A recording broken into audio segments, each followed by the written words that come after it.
Hello बच्चों, कैसे हो आप लोग। अपने चैप्टर का जो लास्ट चैप्टर है 22 chapter chemical control and coordination, इसके सबसे लास्ट पार्ट को हम लोग अब देखेंगे और सुनेंगे। इसमें सबसे लास्ट का जो पार्ट है वो मैकेनिज्म ऑफ हार्मोनल एक्शन है। और इस चीज़ को समझने के लिए सबसे पहले हमें ये समझना होगा कि हार्मोन टारगेट टिश्यू पर पाए जाने वाले जो स्पेसिफिक प्रोटीन्स हैं जिन्हें हम हार्मोन रिसेप्टर कहते हैं, वो स्पेसिफिक प्रोटीन से जुड़कर अपना इफेक्ट दिखाते हैं। टारगेट सेल की सेल मेम्ब्रेन पर पाए जाने वाले जो हार्मोन रिसेप्टर्स हैं, हार्मोन रिसेप्टर्स को मेम्ब्रेन बाउंड रिसेप्टर्स भी बोलते हैं। टारगेट सेल के अंदर पाए जाने वाले रिसेप्टर्स को इंट्रासेलुलर रिसेप्टर्स भी बोलते हैं। जो बाहर हैं मेम्ब्रेन पर, उनको क्या बोला, मेम्ब्रेन बाउंड रिसेप्टर्स, और जो अंदर मिलते हैं उनको हमने इंट्रासेलुलर रिसेप्टर भी कहा। ये मेनली न्यूक्लियर रिसेप्टर्स होते हैं जो न्यूक्लियस में पाए जाते हैं। टारगेट सेल के अंदर तो इनको क्या बोला, इंट्रासेलुलर। टारगेट सेल के बाहर तो इनको क्या बोला, मेम्ब्रेन बाउंड रिसेप्टर। हार्मोन जब रिसेप्टर के साथ में जुड़ते हैं तो इनको हार्मोन रिसेप्टर कॉम्प्लेक्स भी कहते हैं। और हर रिसेप्टर सिर्फ एक हार्मोन के लिए स्पेसिफिक होता है, ये बहुत इंपॉर्टेंट बात है। और इसको रिसेप्टर स्पेसिफिक भी बोल सकते हैं। हार्मोन रिसेप्टर कॉम्प्लेक्स बनने से टारगेट टिश्यू में कुछ बायोकेमिकल चेंजेस होते हैं। और इससे क्या होता है कि टारगेट टिश्यू में मेटाबॉलिज्म और फंक्शनिंग का रेगुलेशन हार्मोन ही करता है।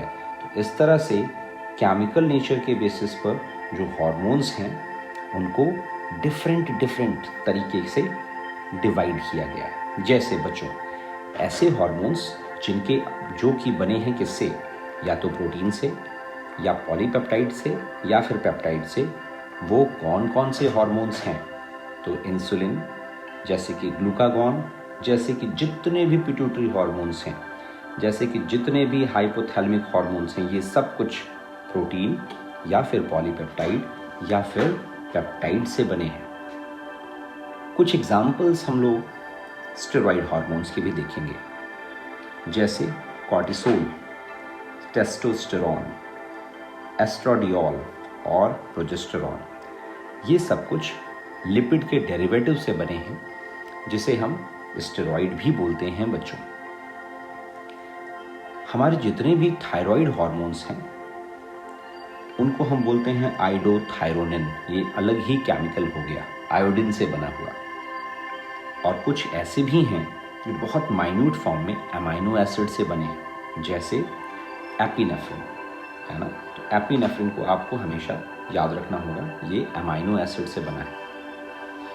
अब समझने वाली बात ये कि जो हार्मोन मेम्ब्रेन बाउंड रिसेप्टर से इंटरैक्ट करते हैं वे नॉर्मली टारगेट सेल में डायरेक्ट एंट्री नहीं कर पाते।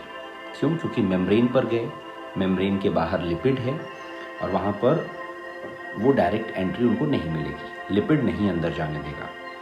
तो उनको क्या करना होगा, वो अंदर जाने के लिए एक मैसेंजर भेजते हैं और उसको बोलते हैं सेकेंडरी मैसेंजर।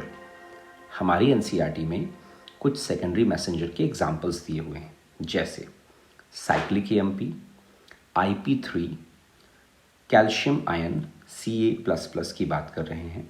उसी तरह से ये सब कुछ सेकेंडरी मैसेंजर जो हैं, ये सारे सेकेंडरी मैसेंजर सेलुलर मेटाबॉलिज्म को रेगुलेट करते हैं। इंट्रासेलुलर रिसेप्टर से इंटरैक्ट करने वाले हार्मोन्स जैसे स्टेरॉइड हार्मोन, आइडोथायरोनिन, ये डायरेक्टली एंट्री करते हैं क्योंकि ये खुद लिपिड से बने हैं और हार्मोन रिसेप्टर कॉम्प्लेक्स बनाते हैं। और फाइनली इनका फंक्शन क्या होता है, ये जीनोम से इंटरेक्शन करते हैं और फाइनली जीन के एक्सप्रेशन को कंट्रोल करेंगे या फिर क्रोमोसोम के फंक्शन को कंट्रोल करेंगे। और ये सारे ही बायोकेमिकल एक्शंस बॉडी की फिजियोलॉजिकल और डेवलपमेंट को डायरेक्ट अफेक्ट करते हैं। तो अगली बार जब आपसे क्वेश्चन पूछा जाए कि FSH क्या करेगा, तो FSH हमेशा सेकेंडरी मैसेंजर बनाएगा, क्योंकि FSH खुद एक प्रोटीन है, पेप्टाइड है।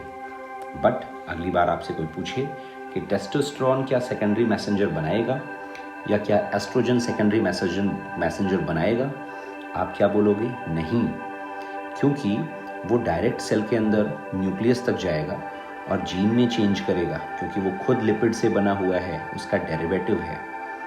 तुम्हें ये सारी सीरीज़ कैसी लगी केमिकल कंट्रोल की, मुझे कमेंट बॉक्स में ज़रूर बताना।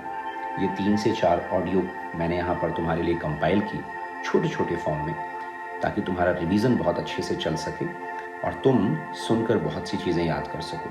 खूब हार्ड वर्क करो, खूब मेहनत करो, और कुछ भी कहना है तो मुझे कमेंट बॉक्स में ज़रूर बताओ।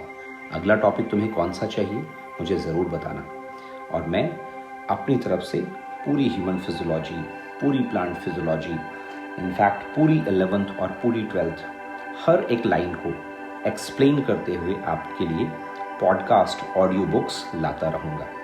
तो bye bye, see you then. मैं अनुराग तिवारी वेट करूँगा तुम लोगों का अपनी बहुत सी क्लासेस में, जो कि यूट्यूब पर चलती हैं, जो कि अनअकैडमी के ऐप पर चलती हैं। तो खूब हार्डवर्क के साथ में पढ़ाई करो। Bye bye.